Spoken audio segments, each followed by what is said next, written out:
Reporting from the 9th Ward, Jill Hazu, Channel 4 Eyewitness News. All right, thanks a lot, Thanks, Jill. And while President Obama's visit is, of course, seen as an opportunity to spotlight the need for more help with the recovery effort from state leaders, others are calling the trip too short for the president to get a real sense of the area's needs. And right now, Congressman Joseph Gal is joining us to share his thoughts on the president's visit. Good morning, and thanks for joining us. Good morning. What role will you have today? What in all the events going on today? Where will you be? I will be visiting a school with the Secretary of Education, Arnie Duncan, and then I will meet with Secretary Napolitano to discuss with her a couple of issues, and then I will meet the president at UNO for the town hall. Now, some elected officials are saying the president's visit is too short. What are your thoughts? Well, I believe that we have to look at the work of the administration in the last 8 or 9 months. And they have worked extremely well with us in order to push all the recovery issues forward. Just look at the amount of money that's been pushed out by FEMA in the last 8 months, over $1 billion in recovery money. So the amount of time that the president spends down here, to me, is not as important of how much the administration has worked to move the recovery forward in the last 8 or 9 months. And from your first few months in the U.S. Congress, you feel the administration has been, judging from your comments, fairly responsive, or very responsive, actually. They have been very responsive with all the changes that we requested in FEMA with respect to HUD.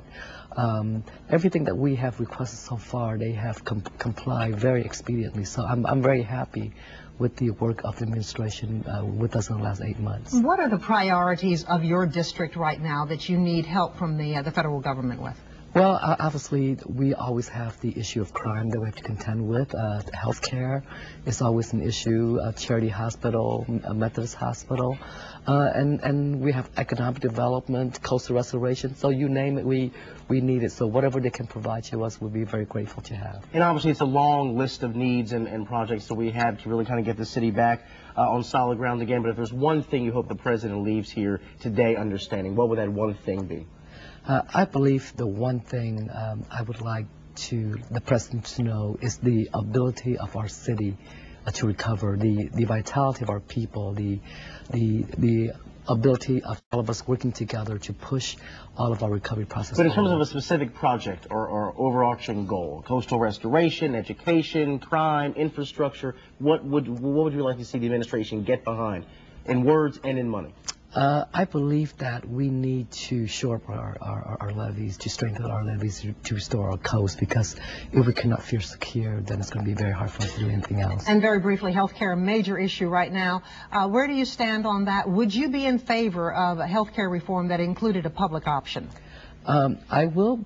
As I've stated before, I'm not against a public option. I'm waiting to see what the final bill is going to look like. One of my biggest issues that I have right now is the federal fundings of abortion. We are working with the president to get the right language in, and then once that gets in, then we can sit down and talk about supporting the bill. Okay, Congressman Gal, thank you very much. A busy day for you and a lot of leaders in our area, so thank you for stopping by. Appreciate it. And now